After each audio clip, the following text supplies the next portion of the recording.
အခုဒီ program တစ်ပုဒ်ကတော့ဒီ video capture class ကိုသုံးပြီးတော့ကျွန်တော်တို့ဒီ webcam USB camera နေပြီးတော့ကျွန်တော်တို့ပုံကိုကျွန်တော်တို့ frame တွေကိုကျွန်တော်တို့ save လုပ်တဲ့သင်ခန်းစာပဲဖြစ်ပါတယ်အခုပုံမှာဆိုရင် main function ထဲမှာ video capture class ကိုခေါ်ရတယ်အထက်မှာ0ကိုကျွန်တော်တို့ present through ထည့်ပေးထားတယ်0ဆိုတာကတော့ကျွန်တော်တို့ device တွေက0ကစတယ်1 2 3အဲ့တော့ဒီ video device ပေါ့ဒီ camera device တွေပေါ့နော်ကျွန်တော်တို့0အခုကျွန်တော် USB 0ဆိုတော့ကျွန်တော်ဒီ Xiaomi notebook ရဲ့ဒါကျွန်တော် webcam ပေါ့နော်ပြီးတော့ USB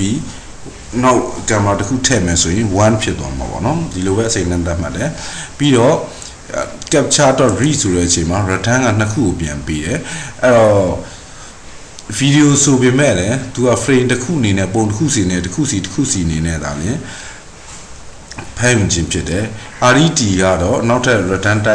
တစ်ခုပါ true false ကို return ပေးတာပါเนาะဟို read လုပ်တာအဆင်ပြေမပြေဆိုတာကိုကျွန်တော်တို့ဒီ RET နဲ့ဖမ်းတယ် frame ကတော့ video ဒီပုံရဲ့ frame ကိုဒီလိုဖမ်းတာပေါ့เนาะအဲ့တော့ခါကျတော့ဒါကတော့ file 3ရဲ့အားသာချက်ကြောင့် return နဲ့ frame ကို capture.read ကနေ return နှစ်ခုစလုံးကိုတပြိုင်တည်း assign လုပ်ပြီးလို့ရတယ်အောက်မှာတော့ if else statement ကတော့เนาะvideo capture class အရာ cap ပေးရေးပဲက open ဖြစ်နေမယ် connection မိနေမယ်ဆိုလို့ရှိရင် read လုပ်လို့ရမယ်အဲ့ခါကျတော့ return နဲ့ frame ကိုယူထားတယ်ဒီဟာမသုံးလည်းရတယ်เนาะ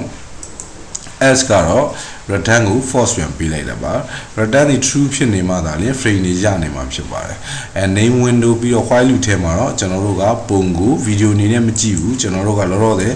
ပထမဆုံးဒီ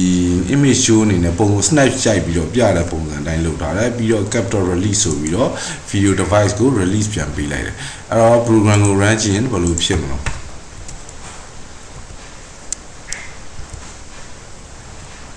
Okay escape နှိပ်လိုက်မယ်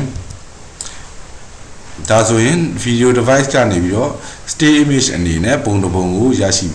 မှာဖြစ်ပါတယ်နောက်သင်ခန်းစာတစ်ခုကြာရင်တော့ဆက်ပြီးတော့လေ့လာကြည့်အောင်ပါကျေးဇူးတင်ပါတယ်